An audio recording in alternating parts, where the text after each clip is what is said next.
Welcome to the Wrexham Coffee Matchup. I'm Dave. And I'm Courtney. Each week, we'll take a few minutes to catch up on the latest news from Wrexham. From matchups to transfers, on and off the pitch, we'll share our takes on it all. So grab a coffee and join us. Dave, welcome back. Welcome. How are you this week? Other than apparently I'm hearing blisteringly boiling hot in your part of Europe. In all parts Of of the entire continent. In Africa, that does remind me, I do want to give a shout out. We've got a new sponsor, the only sponsor. It's the Surface of the Sun, who is sponsoring all of this. Giving you the glow that you're sharing right now. Yes. Yeah, it's intense. We've got like another full week of this before we get any break. So we've been very fortunate, at least on the West Coast, in that we haven't had a very hot period of time lately. It's been very moderate, very mild, sort of as we finish spring, moving into summer. But it's been good because, as we talked about last week, right after we filmed, I went to the SoFi Center, which is the Los Angeles Stadium, according to FIFA, and watched. Yeah, SoFi does not exist, according to FIFA. And watched the New Zealand versus Iran match. There was the opening of that group's World Cup thing, and got to see our Libby Cacace starting and playing the full 90 minutes. It was such a great experience. There's been so much talk in the build up to the World Cup about all the things that could go wrong. Yep. And it was really nice as a fan who just loves to watch the game, to just go and have a wonderful experience. All the fans were just positive. They were there to cheer on all the teams. Some of them weren't even there for any team. They just wanted to share in the experience. Just a really great experience. And I'm glad that it didn't carry any of the negativity to the actual match, because the players don't deserve that. You know, the players work so hard to be in this competition. Yeah. I mean, some of the countries that are participating, have other things that are happening, let's say, on the global stage. Including the one that was on the pitch when I was there. Including, among others, they had a really heartbreaking tribute to elementary school girls. I don't know if that was in the match that you saw or if in another. That was the one right after. Oh, but I think, in seeing it, of course, I mean, you and I spoke about this as well, and what was it going to be like, and are people going to go, and if they don't go, would not surprise any of us. But I think to actually see photos, to see stories of what's happening, and to really be reminded that it's the people and it's about bringing the people together has been really, really heartwarming. Yes, it was so great. And the energy in the stadium, the only thing closest to that was going to Wembley, and just to feel that excitement, and just for the League One final. Yeah, the League One final that I went to a year ago. But it was just such a great experience. And anyone who got a chance to go, I think that they really enjoyed it. I got lucky in that I waited till the last minute and got one that was actually a reasonably priced match. After the experience, I looked into some of the other games that were scheduled to play in Los Angeles, and we were talking 4, 5, 6, 7 times the cost of what I paid for a ticket, which is just absolutely not worth it. So I have my television, and I did go to a bar to watch the Los Angeles, one of the U.S. matches, and that was fun to be around an environment where people were all cheering at the same time. But it's been an interesting thing that's been fun is that I've watched a fair number of matches. I haven't watched a lot because fortunately I'm in the time zone where they're all during waking hours. It's reasonable to watch. Unlike the rest of the world that are having challenges with things being either late at night or very, very early in the morning. So I have watched a fair number of the matches. And as I'm watching them, when a player stands out, I kind of go to the rosters and then look to see where they play. And it's fun to see that some of the players that stood out, there was a player from Mexico and a player from another team, I can't remember off the top of my head, who when I looked them up, they're actually playing for teams that Wrexham will be playing this season in the league. Dun And dun so dun. so it's kind of like, oh, it would be like that another familiar face as we watch. Yeah. So it's just that extra layer of detail that would be kind of fun. Um, Yeah. yeah. So New Zealand, the match that I saw ended up in a 2-2 draw with Iran. It was a very exciting match. They then went on last night to lose 3-1 to Egypt. So they Okay. have one more match at the end of the week. But Cacace started both matches. He played all hmm 90 minutes in the first. He played about 75 minutes in the second. The team in general just didn't look as great. Yes. Question, He didn't Courtney. get taken out because he was injured, was he? No, Did he was he? not injured. It was a Oh, 75-minute okay. substitution. So it Okay. was just the Just giving him normal a in the break. normal. Yeah, giving him a Okay. break. Okay, Um, good.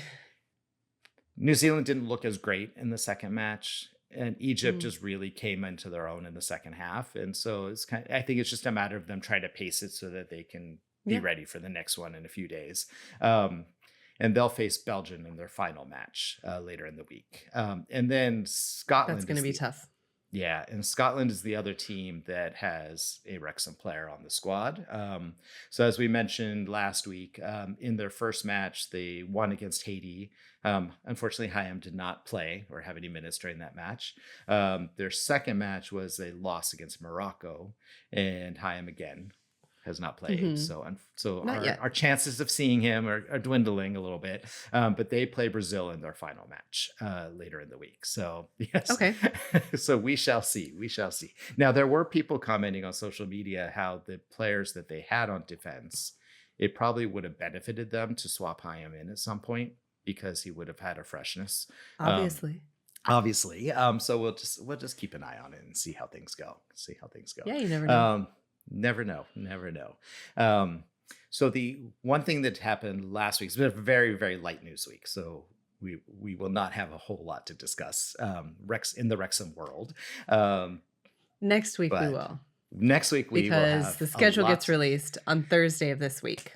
Yes, and so I want to talk a little bit about that in a minute. But first, the UEFA Women's Champions League draw happened last week, Yeah. and it's kind of interesting. So I'm learning how this works. So in the first stage, we are grouped into a team with 4 teams, and we are playing against, if I can pronounce this, I apologize, FC Punic, which is an Armenian team, on July Okay. 22nd as the first game.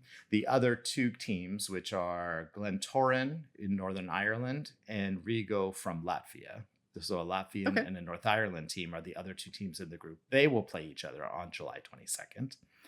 The Okay. winner of each match will play on July 25th. Okay. And then the losers of each match will play on July 25th. So they'll end Okay. up with the rankings of first, second, third, and fourth in that group. And then they'll take those groups and then figure out which of those will go into the second round of qualifiers, which is at the beginning of August. Um, Okay. so they haven't said where they're playing yet. So they could be playing in Wales. They could be playing in Romania. They could be Oh, that playing. wasn't part of the draw. No, it wasn't part of the Okay. draw. And I don't know if they even play it like a neutral spot and they play both matches in the same. We will learn all that in the We coming will. weeks. But it will be interesting to see how they progress. And like we mentioned last time, so this was the first time the women's team has ever made it to a European Champions League. And it's the first time for any Wrexham team to play in a European competition since 1995. So a little over 30 years. So very hmm impressive. Very impressive. Wow. And we wish them all good luck. But like you mentioned, the schedule is for the 26-27 season is being released on the 25th, which is Imminently. Thursday, eminently. At the same time, the tickets for the season, the first 3 hmm matches of the season are going on sale that day, or the lottery is On opening that day. Thursday. The lottery is opening that Thursday. And so they've explained to us in great detail this year, which is different from how previous years' communications from the team has happened. There will be So tickets. there will be tickets. So That they're was the running communication in previous years, by the way. yeah, so they're running the lottery. And last year there were for each match approximately 1,200 tickets that were available by lottery Okay. for each game. And there was about Everything else approximately being away or season ticket or holders. correct. Okay. Yes.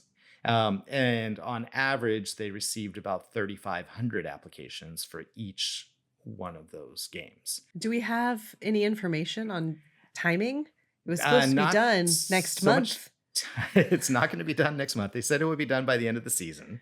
Um, End of the but end of the like this season. coming So season. it should be fully open for the fall of 2027. Now, that didn't say that it couldn't be done sooner Right. and maybe sections of it would open up. I think they're being kind of quiet about that because construction being what Well, construction is. yeah. You don't want to overpromise. Right. It'd But be if better to say it'll be ready by then, and then it's a happy surprise if it's before. Right. But there's been a lot of photos that have been sort of released by the team and They social and a media video as and a well video last that week, I came out think. showing the construction. And one, the structure of the frame is going up very fast. Once they finally got to the point where they're doing the Hmm. building and you could see the And it's tiers, huge. huge. That's the thing I wanted to say. It looks, and maybe it's not quite, but it looks like it's twice the height of the other two stands. But it's And also very deep. That was one it's of the things yeah, that I noticed, because everything is bare and you're seeing right. the skeleton of it, that it's very deep. Yeah, so it'll be I just can't wait to see when it's fully there and enclosed and what that does to the atmosphere. Um, I'm yeah, curious as well, just thinking now about that depth, because one of the great things about the race course is that even if you are in the very last row, you still feel like you're fairly close to the pitch. You're not up true. that high and you're not back that far. Right. So I'm very curious, what will those top seats in the new cop feel like? Oh, that is a very good question. Yeah, yeah. I mean, there may be offices and other things that Right. are, causing that. Maybe there will be, And I think more infrastructure that's there, but I think when I read, so the original approval was for the 5,500 seats, which is like 2/3 of the way up, is what has been approved for occupancy when it's completed. And then they okay, put in an application for an additional 2,000 seats in that upper tier, which I think a lot of them were hospitality type seats as got well. it. So they might have additional amenities and things like that, which would So offset that being makes further sense. away, like Yeah. screens to watch the game. Um, Yeah. yeah. So it is Okay. kind of fun from a construction geek perspective to watch as it goes in. And I really love because occasionally we'll get a text message from our friends there saying, oh, they did something really exciting today. It looks really big now. And it's like, I love watching that. So Yeah. It's yeah, great to see it come along. yeah. Just wish it was faster. Wish it was faster. So schedule comes out on Thursday, and I think at that point we'll have a lot to talk about in terms of just sort of how it looks, how it shakes down. The one thing I think we'll have a little more perspective on as fans this year is because we've played most of these teams now twice. Mhm. We can at least have a sense of how hard that was for us this year. And, Mhm. is that a challenging? Because we didn't know at the beginning of the season, looking at it, that our last 4, 5, 6 matches were going to be probably the toughest schedule of any team. Yeah. And it would have been nice to know that going in. Of course, maybe it was better not to Although know. well, but at the same time, of those last couple of matches, I mean, the way that everyone started the season was not the way that they ended the Right. season, True. right? So True. so even if, we'd had kind of a sense, things take shape and shift during the season, as Absolutely. happened with Wrexham as well, right? I Yeah, mean, absolutely true. Absolutely we true. had a very slow start and then rocketed up Right. and, really made a great push there, kind Mm. of end of December, start of January. So Right. a And lot can change. look at the other team who went on the unbeaten streak starting in January. What's happening with them? Nothing. I haven't heard anything happening, but it was interesting. So we're talking about Southampton, who pretty much transformed their season under their new coach, which we talked about with Spygate. That is a Um, very great use of a word. They did transform. transformed themselves. It was interesting watching episode 7 of the documentary because that included the Southampton match, and like watching it making no reference to anything, because obviously in this timeline no one knew anything, but when we look back we're like, how did we have this 5-1 loss? It's like, well, we know how they had it. They spied on us. Well, look, there's no definitive proof, I know that, yes, but there had to be, right? there had to be something, yes. Anyways, that it is behind us. More to come. Oh, well, More to I mean, come. yes, it's behind us, but More to come. there could still be more to come, which I can't wait for. And I really can't wait for the more to come on the Wrexham side, the schedule being released, seeing what things are going to start to look like.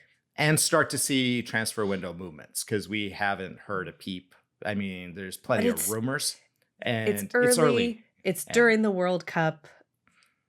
Right. After this coming Saturday, the group rounds are over. So a number of those teams will no longer be going forward, and we'll start to see people dropping out more and more as we go forward. So maybe that will start to see some more traction or some more movement. And also once the schedules are out, maybe that makes a difference as well too. So and we'll just keep our eyes and our ears open and fingers crossed that any rumors we're hearing about certain goalkeepers being stolen away are not true. Or certain defenders. Back, or all of those things. All those things. So we will check back next week and go from there. So, well, that's all we have time for. Thanks for joining us this week. Please like, comment, and subscribe. You can also email us at wxmcoffeematchup@gmail.com. All one word. That's wxmcoffeematchup@gmail.com. Or you can follow us on Instagram and Blue Sky at wxmcoffeematchup. From the cop to your coffee cup, that's all for today's Wrexham Coffee Matchup. Keep it brewing, keep it red, and as always, up the town.